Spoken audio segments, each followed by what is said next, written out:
बहुत ध्यान से सुनिए सब लोग। तो जयपुर के राजा की पुत्री मदन मोहन जी की सेवा करती थी। मदन मोहन जी कोई लाड़ लड़ाती, पूरे दिन उन्हीं को सजाती रहती, उन्हीं का श्रृंगार करती, सेवा करती। राजा स्वयं गोविंद देव जी की सेवा करते और उनकी जो पत्नी थी वो गोपीनाथ जी, मतलब पूरा परिवार ही तीनों ठाकुर की सेवा करते थे। अलग अलग भवन में, अलग अलग महलों में ठाकुर जी विराजते थे। तो राजा की पुत्री का विवाह हुआ करौली राजस्थान में, जहां मदन मोहन जी अभी विराजते हैं। तो राजा की पुत्री का जब विवाह हुआ तो पुत्री से राजा ने कहा, बिटिया ये बताओ तुम्हारा विवाह है, तुमको हम दहेज में क्या दें? वैसे तो हमने सब दिया, लेकिन फिर भी तुम्हारी कोई इच्छा हो तो मांगो।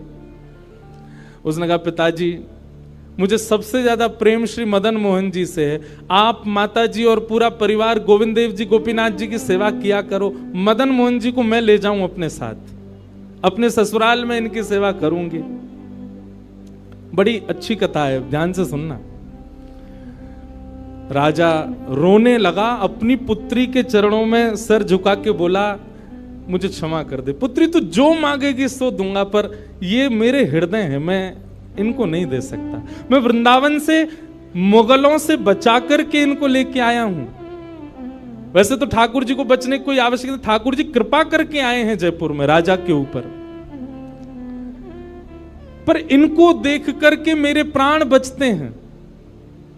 तू जो मांगेगी सो दे दूंगा। पर मदन मोहन जी बोले, पिताजी गोविंद देव जी, गोपीनाथ जी हैं ना आपके पास में, मदन एक ठाकुर जी मुझको दे दो।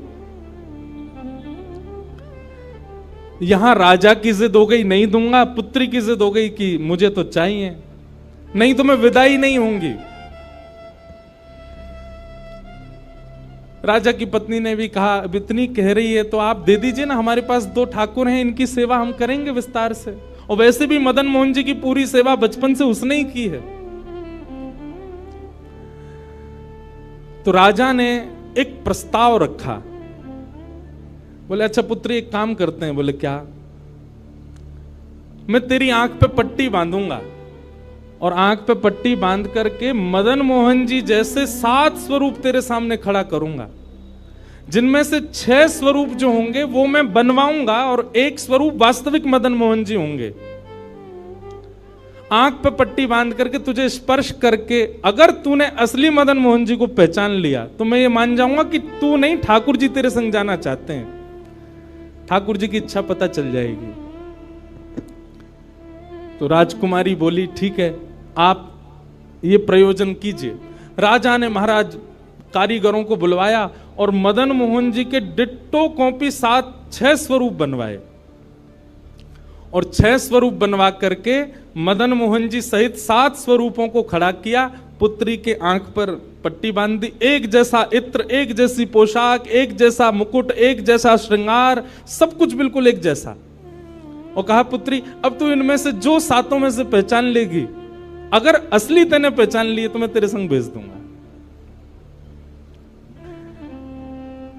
उसने हाँ तो बोल दिया, लेकिन वो कांपने लगी, घबराने लगी।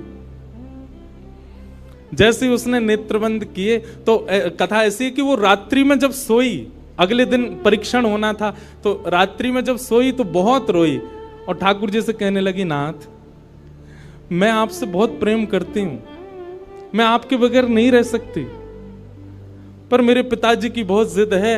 अब कहीं मैं आपको नहीं पहचान पाई, मेरे तो प्राण ही निकल जाएंगे, विदा होना तो बहुत दूर की बात है।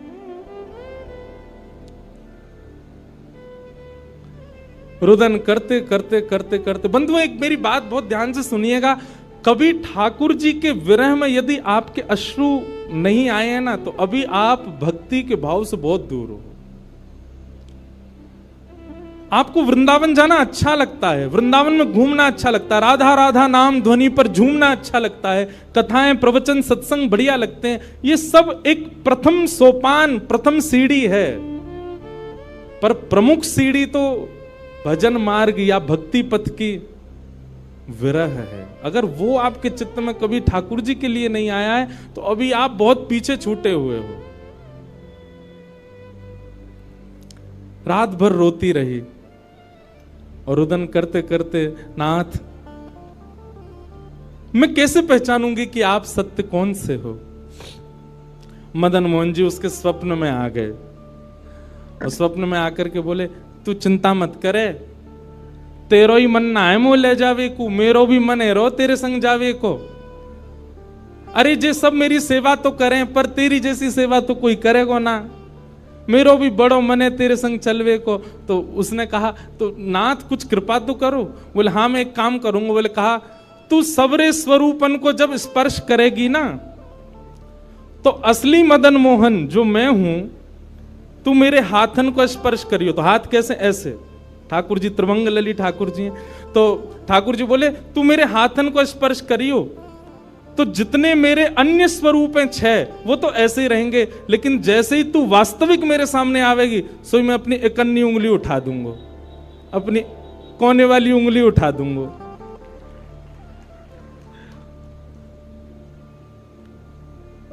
ठाकुर जी कितना प्रेम करते हैं अपने भक्त से।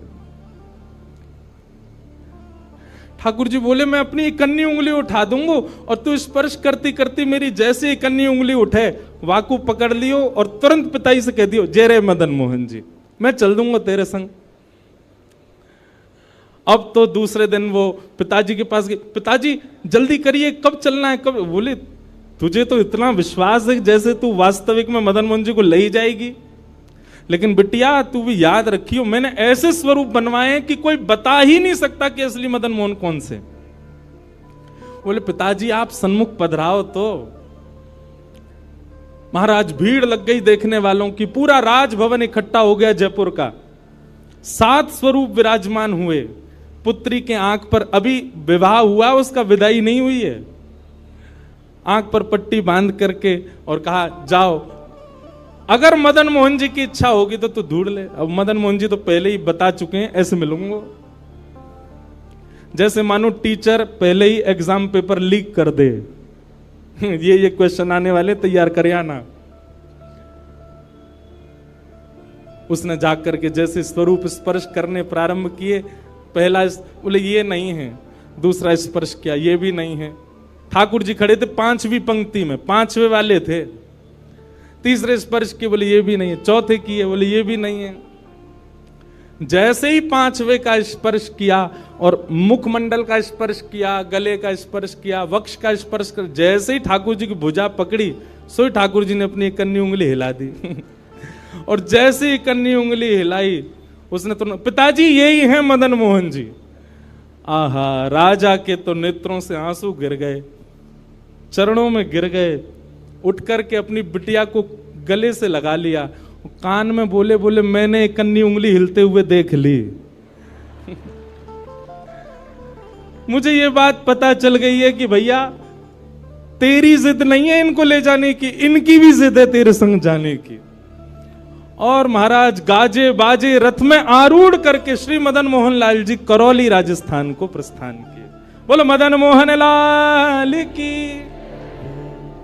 बिहरत निस दिन कुंज गलन में, ब्रज जन मन सुख धाम।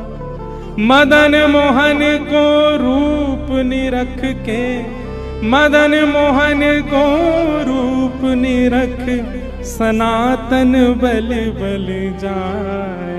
वृंदावन प्यारो वृंदावन, श्री वृंदावन मेरो।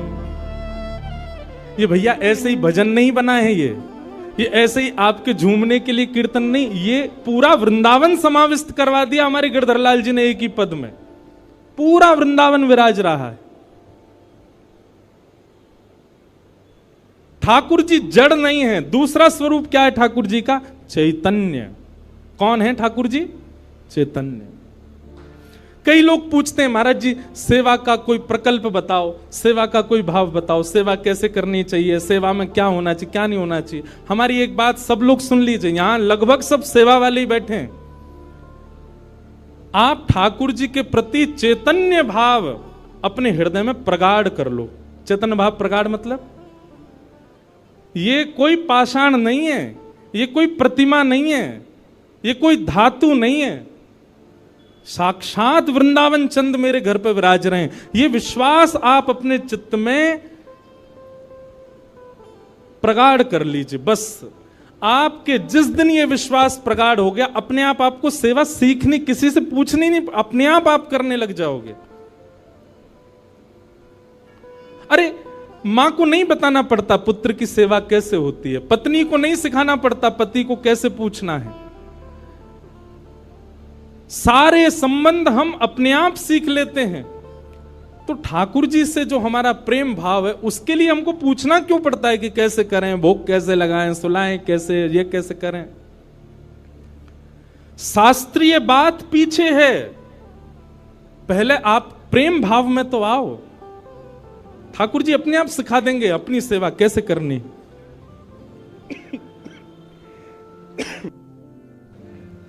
प्रेम भाव, उनके प्रति पाषाण की बुद्धि मत रखो, चैतन्य भाव रखो।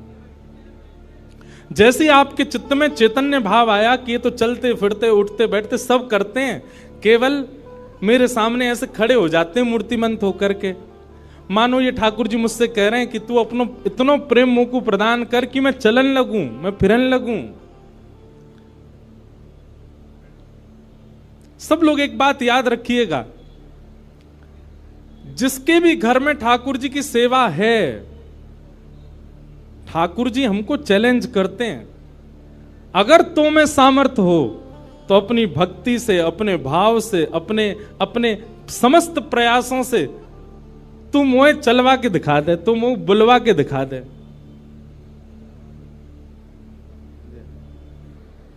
बोलो गंगा मैया की जय। वापस प्रस्थान कर जाओ। महाराज जी हरिद्वार को प्रस्थान कर रहे हैं, महाराज जी के श्री चरणों में बार। हाँ आऊंगा महाराज जी, मैं दिसंबर में आऊंगा जल्दी। बोलो गंगा मैया की। मैं क्या कह रहा था, ठाकुर जी हम आप सबको एक चैलेंज देके रखें कि तो में यदि सामर्थ्य हो, मुझे बुलवा के दिखाए दे, मुझे चलवा के दिखाए दे, मुझसे कोई लीला करवा के दिखा दे। मैं तो ऐसे ही बैठा रहूंगा लड्डू गोपाल बने, तेरे प्रेम में सामर्थ्य हो तो तू करवाए ले। जिस दिन ठाकुर जी हमारे घर आ जाते हैं, उसी दिन से हमारी एक चैलेंज हमारे ऊपर आ जाता है। हम में सामर्थ्य हो, ठाकुर जी बोल के दिखा दें, ठाकुर जी कुछ करके दिखाएं। लेकिन हमको भी संतुष्टि है, ऐसे हैं तो ऐसे ही बैठे रहें, हमको लगता है ऐसे ही रहें, इससे ज्यादा कुछ करें नहीं। इसलिए ठाकुर जी को भी लगता है जब इसके चित्त में ही भाव नहीं है तो मैं और लीला क्यों ही करूं। चैतन्य भाव चित्त में लाओ। जैसे एक बालक जन्म लेता है तो मां और पिता प्रतीक्षा करते हैं, अब ये कब बोलेगा, मां कब बोलेगा, पापा कब बोलेगा, ये चलना कब सीखेगा, ये स्कूल कैसे जाएगा, ये बड़ा होकर के जॉब करेगा, बिजनेस आदि आदि सब भाव। ऐसे एक सेवक साधक के चित्त में भी अपने ठाकुर जी के प्रति भावना होनी चाहिए। ये बोलेंगे कब। हम एक बधाई गाते हैं ना नंदोत्सव में, उस बधाई में एक पंक्ति गाते हैं, धन्य घड़ी जब होए यशोदा मैया कह के बोले, नूपुर बांध दो चरणन में घुट मन डोले, नूपुर बांध दो चरणन में घुट मन डोले, पकड़े बाबा की उंगरिया तेरो ललना, जुग जुग जीवेरी यशोदा मैया तेरो ललना। स्वामी जी हरिदास जी जब सेवा करते थे ना, तो ठाकुर जी बिहारी जी ऐसे ही नहीं रहते थे जैसे हमको दिख रहे हैं। स्वामी जी जैसे ही कपाट करते थे, सोई बिहारी जी बैठ जाते थे, बंसी वंसी सब नीचे करके हाथ सीधे कर लेते। मैं तो हार गयो पूरे दिन खड़े खड़े। स्वामी जी तुम बार बार पर्दा करते रहे करो। इसीलिए बिहारी जी में बार बार पर्दा आता। क्यों? ठाकुर जी उतनी देर बैठ लेते हैं, क्यों? खड़े खड़े थक गए। बहुत भाव है पर्दा के, पर एक भाव यह भी है। तो स्वामी जी को अनुभव होता है, तो इसका मतलब क्या है? ठाकुर जी लीला करते हैं, पर अब क्यों नहीं कर रहे? हमारे भीतर स्वामी जी जैसा भाव नहीं है। श्री हरिराम व्यास जी के विराज रहे हैं ठाकुर जी, बाबा के ठीक पीछे जुगल किशोर जी। मुंह को तो रूप देख के ही पता चल जाए कौन से ठाकुर जी हैं। जुगल किशोर जी, इनके चरित्र में आता है कि एक बार कोई साधक वंशी दे गया, और वंशी देख करके बोला हरिराम व्यास जी जुगल किशोर जी को वंशी पधरा देना, नई सोने की वंशी है। तो आपने श्रृंगार करके जैसे ही वंशी ठाकुर जी के हाथ ऐसे ही रहते हैं, तो वंशी पोली उसमें जैसे ही प्रवेश कराई, ठाकुर जी के हाथ का जो छिद्र है वो छोटा पड़ गया, वंशी बड़ी, लेकिन ज्यादा बड़ी नहीं, नेक बड़ी, नेक। तो व्यास जी ने थोड़ा श्रम किया, थोड़ा जोर लगाया कि वंशी कैसे वो भीतर जाए। तो जैसे ही जोर लगाया, ठाकुर जी का हाथ छिल गया और वहां से रक्त निकलने लगा श्री जुगल किशोर जी के। हरिराम व्यास जी ने जैसे ही रक्त देखा, मूर्छित होकर गिर पड़े वहीं पर। और जब होश में आए तो अपने पुत्र को सेवा दे दी और कहा मैंने ठाकुर जी को श्रमित कराया है, अब मैं अपने आप को दंड दूंगा। तो क्या दंड दिया? सूर्य उदय से सूर्यास्त तक वृंदावन की परिक्रमा ही लगाते रहते थे, ये दंड दिया उन्होंने खुद को। पहला दिन था दंड का। एक बात सुनिएगा, इन आचार्यों के चरित्र से ना कुछ कुछ सीखा कीजिए। आपकी सेवा में आपसे कोई अपराध बनता है, आपसे कोई गलती हो जाती है, आपसे कोई दोष बन जाता है, तो उसके लिए आप जाकर के पूछते हैं हमसे अपराध हो गया, हम क्या करें? पूछिए मत, स्वयं को अपने आप ही दंड उत्सव मना लीजिए। और दंड उत्सव क्या है? तुरंत वृंदावन जाओ, एक परिक्रमा लगाओ, किसी वैष्णव को प्रसाद पवाओ, ब्रजवासी को कुछ दे करके उनको प्रसन्न करके आओ। यही दंड है वैष्णव अपराध का, भगवत अपराध का। तो श्री हरिराम व्यास जी वृंदावन में भ्रमण करते रहे, परिक्रमा लगाते रहे। परिक्रमा करके रात्रि में जैसे ही लौट करके आए, बहुत सावधानी से सुनो, तो शयन का दर्शन करने जब गए तो शयन के दर्शन में आपने क्या देखा कि जुगल किशोर जी ने स्वर्ण की वंशी धारण कर रखी, वही वंशी जो सुबह वो पधराना चाह रहे थे। उन्होंने अपने पुत्र को बुलाया, पुत्र को बुला के बोले ये वंशी सुबह ठाकुर जी के हाथ में नहीं आ रही थी, अभी कैसे धारण हो गई? बोले पता नहीं पिताजी, आप तो चले गए थे, मैंने वंशी उठा करके धारण कराई, ठाकुर जी ने धारण कर ली। हरिराम व्यास जी ने जैसे ही वंशी निकाल करके देखी तो क्या पाया? ठाकुर जी ने अपना हाथ ही बड़ा कर लिया वंशी धारण करने के लिए, उनके लिए। अब ताली से काम नहीं चले, हमारे ठाकुर जी करते हैं ऐसे? क्यों नहीं करते? और हम संतुष्ट क्यों हो जाते हैं? जैसी सेवा है उससे हमको प्रसन्नता क्यों हो जाती है? नहीं। ये इस बात का प्रमाण है कि कहीं ना कहीं हमारी भक्ति में, हमारे भाव में, हमारे प्रेम में अभी वो स्तर नहीं आया कि ठाकुर जी उसको स्वीकार कर लें। इसलिए भैया, सबसे पहली बात भक्ति में, सेवा में सबसे पहला प्रकार, ठाकुर जी को आप चैतन्य मानो। वो जड़ नहीं है, वो पीतल के नहीं है, वो अष्टधातु के नहीं है, वो मार्बल के नहीं है, वो साक्षात ठाकुर जी हैं, वो साक्षात चैतन्य है। उनके प्रति चैतन्य बुद्धि आपने धारण कर ली, अपने आप ठाकुर जी अपने आप लीलाएं कराना प्रारंभ कर देंगे। मुझको राधा रमण कर दो वैसा, मुझको राधा, नित्य की प्रार्थना होनी चाहिए ठाकुर जी से। रटू में तेरा नाम यूं आठों याम, रटू में तेरा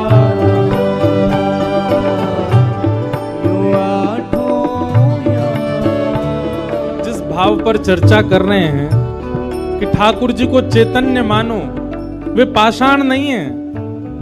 वे पाषाण तो हमारे लिए बनकर के खड़े हैं कि तू अपने प्रेम से मुझे चैतन्य बना, वो चैतन्य ही हैं। और उसी भाव की पूर्ति इस पद के दूसरे भाव में, दूसरे अंतरे में होती है।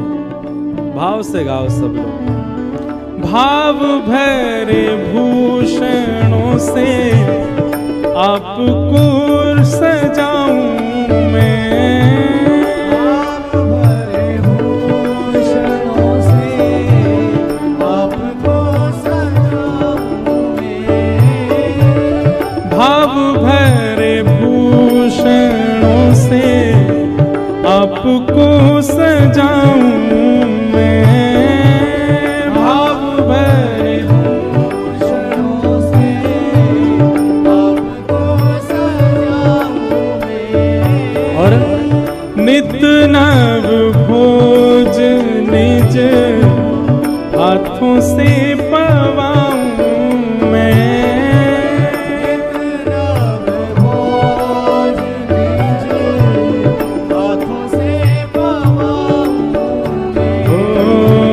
नित नव भोज निज हाथों से पवाऊं मैं, नित नव भोज निज हाथों से पवाऊं। भैया हम सबके लाल जी पूरे दिना खड़े रहे और कोई के लड्डू गोपाल हैं तो पूरे दिना बैठे रहे, उनके पामन में दर्द ना हो तो ऐसी भावना हमारे चित्त में नहीं आती कभी। नित्य की सेवा में एक काम किया कीजिए, रोज रात्रि अपने ठाकुर जी के चरण जरूर दबाया कीजिए। सिंथेटिक नहीं पर असली वाला इत्र मंगाइए, थोड़ा महंगा आएगा, मंगवाओ ठाकुर जी की सेवा के लिए, और चरणों में इत्र लगा करके और फिर बड़े धीमे धीमे उंगलियों से। अच्छा एक बात और है, हमारे पुष्टि मार्ग के आचार्य कहते हैं ठाकुर जी की सेवा में अंगूठा का प्रयोग नहीं होना चाहिए। क्यों? कहीं भी जोर लगाना होता है हम अंगूठा का ही प्रयोग करते हैं, और ठाकुर जी की सेवा में अगर आप अंगूठा लगाते हो ठाकुर जी को पीड़ा होती होगी, लग जाती होगी, इसलिए उंगलियों से सेवा का ही निधान होना चाहिए। कहीं उठा करके भी रखें तो अंगूठा से ठाकुर जी को बड़े आराम से स्पर्श करना चाहिए। शास्त्र हमारे आचार्य तो ऐसा कहते हैं कि अगर आपने अंगूठा का प्रयोग किया भी है तो श्रृंगार के बाद ठाकुर जी का एक अलग से भोग लगाओ। किस बात का? श्रम भोग। ठाकुर जी आपको दर्द हो गया होगा, हमने अंगूठा से दबाया आपको, इसलिए मंदिरों में श्रम भोग आता है। बेचारो बहुत हमारो ठाकुर वृंदावन को बड़ो हल्को सो नेक में ही हार जाए, नेक जोरते सर दबाए दो, हाथ दबाए दो, पांव दबाए, थक जाए इतने में तो श्रम भोग लाओ। नित्य रात्रि में ठाकुर जी को शयन से पहले चरणों में इत्र जरूर सेवा किया करो। श्रृंगार कोई कर जाए, भोग कोई बनावे, पर रात्रि शयन तो सेवक को स्वयं कराने चाहिए। दाबु तुमरे चरण करो जब तुम शयन, दाबु तुमरे चरण करो जब तुम शयन, ओ दाबु तुमरे चरण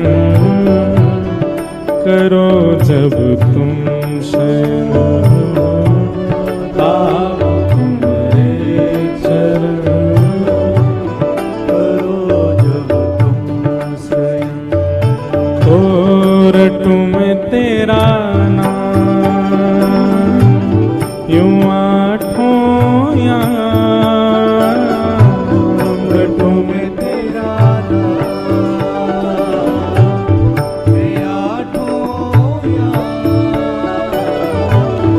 रटू में तेरा नाम यूं आठों याम,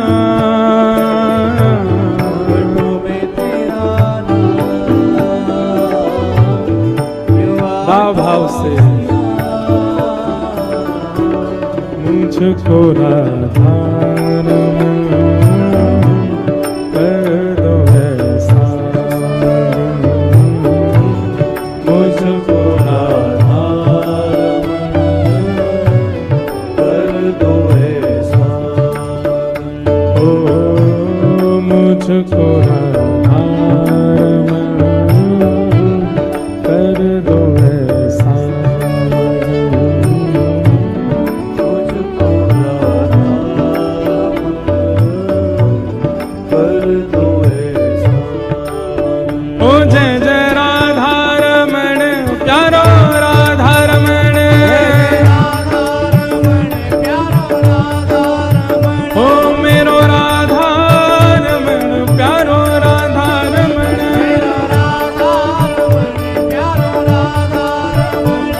जय जय राम